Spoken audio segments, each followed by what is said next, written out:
The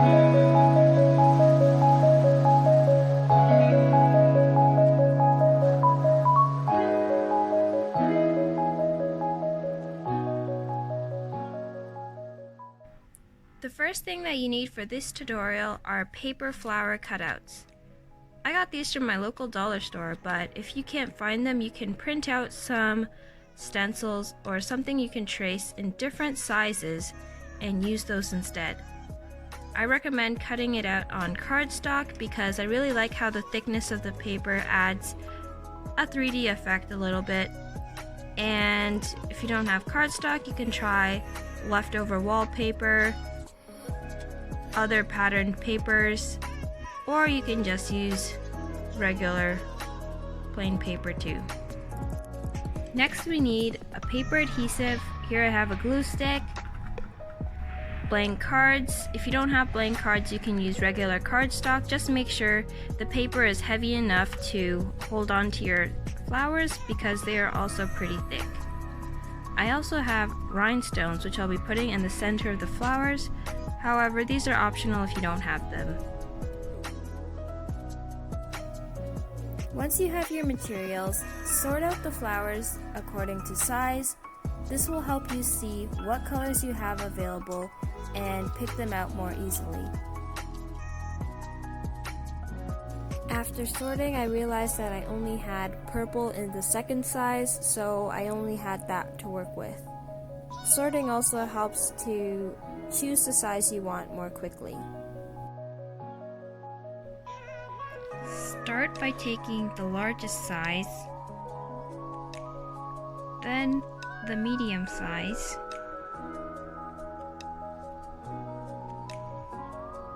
make sure it's like this and not like this. Here you can see this.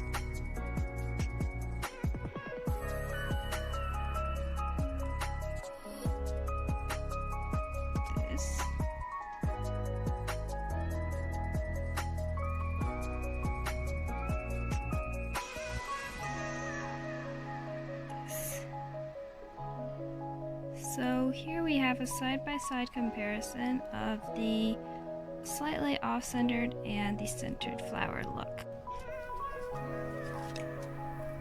The most important part of this design is to overlap the flowers so that one petal from each flower is on top of the other.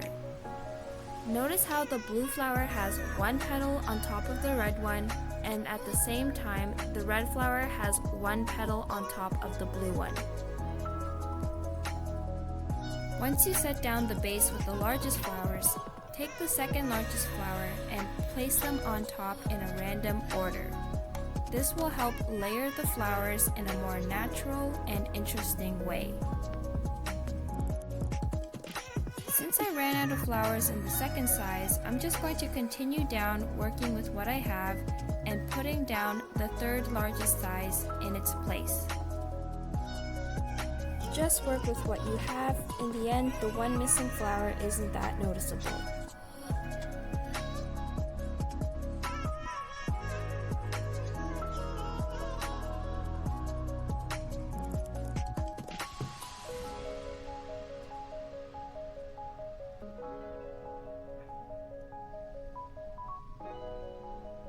Once you have the design you want on paper, you can start gluing the flowers down. Alternately, you can play around with the arrangement and change the shape of the flowers. Here's an example of a curved shape, which gives you an idea of how I created the circular wreath shape, which needed some extra flowers to create a full circle. I also tapered the ends a little bit with smaller flowers and filled the empty space with extra small flowers. Next, you can add some rhinestones.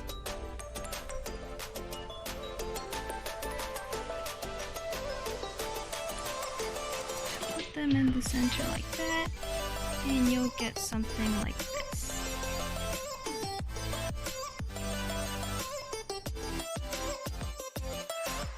This concludes the end of my tutorial. I hope you guys enjoyed, and if you did, please give me a like and subscribe. Also leave me a comment in the comments section letting me know which design is your favorite and if you end up making it yourself. Thanks for watching!